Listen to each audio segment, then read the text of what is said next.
Tumungo naman tayo sa Zamboanga City para sa update doon. Nakatutok si JP Soriano. JP, kamusta yung canvas ng mga boto natin riyan?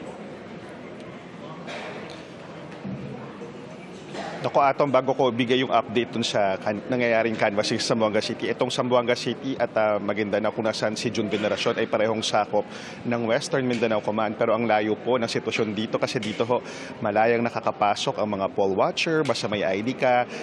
Bagamat merong police, meron din naman security, pero generally peaceful talaga dito sa Zamboanga City. As of 7 a.m., kung kailan po nag-resume ang canvassing ng votes dito sa Zamboanga City, ay umaabot na po sa 97.7%. Halos patapos na, Atom. Wrapping up na lang sila. May yung 2.3% na natitira ay mula po yan o na hindi pa nakakanvas na boto ay mula po yan sa 13 clustered precincts. Mula po yan sa mga remote barangays dito sa Zamboanga City kasi hiwa-hiwalay. Marami pong mga remote island barangay dito. Nahirapan po sila mag-transmit na kanilang boto. Kaya ito po ay nagkakaroon po ng manual transmission ngayon dito. Yan po yung dinadaos dito at kumbaga manual yung transmission, sinasaksihan niya ng mga poll watchers, ng mga iba't ibang kandidato. Pero kung pagbabasihan ng Certificate of Canvass, mula nga sa 97.7%, makikita na po para po sa pagka-mayor, lamang po si Kimmer Adan Olaso na meron pong 166,217 votes.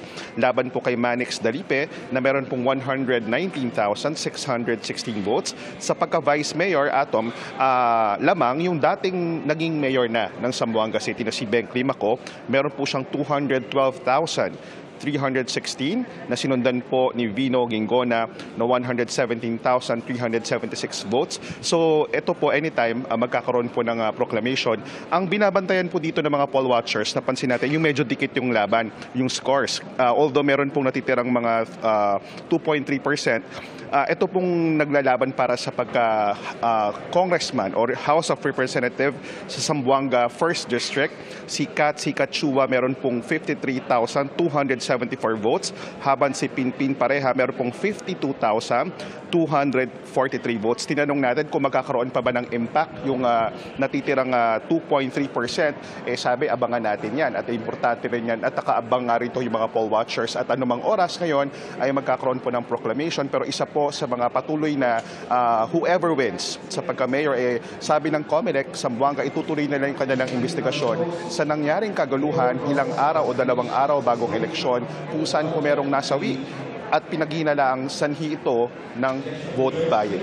At yan muna ang latest mula sa Zamboanga City. Ako po si JP Soriano ng GMA Integrated News. Dapat totoo para sa eleksyon 2025. JP, yung isa lang na dikit na laban dyan, sinasabi mo nga halos 1,000 lang yung pagitan nitong dalawang kandidato. Meron bang tansya yung 2.3% ba? Magbabago pa yung, kumbaga magiging significant pa ba yung mga boto doon para magpalit yung ranking na yan? Oo, tinatanong natin kanina, Atom, kanina pa, ilan pa ba yung eksaktong bilang ng botante? Kung pagbabasihan daw yung registered voters, pwede. Pero yung bilang ng actual na bumoto, inaalam pa nila ngayon. No? So yun yung kaya nga nagkakaroon ng manual transmission. We will update you, Atom, kung magkakaroon nga ng significant impact o changes kapag nabilang na o natapos na yung boto para sa pagko-congressman o sa bilang mambabatas para sa 1st District ng Zamboanga City, Atom. Okay, dikit na dikit ang laban. Maraming salamat, JP Soriano mula sa Zamboanga.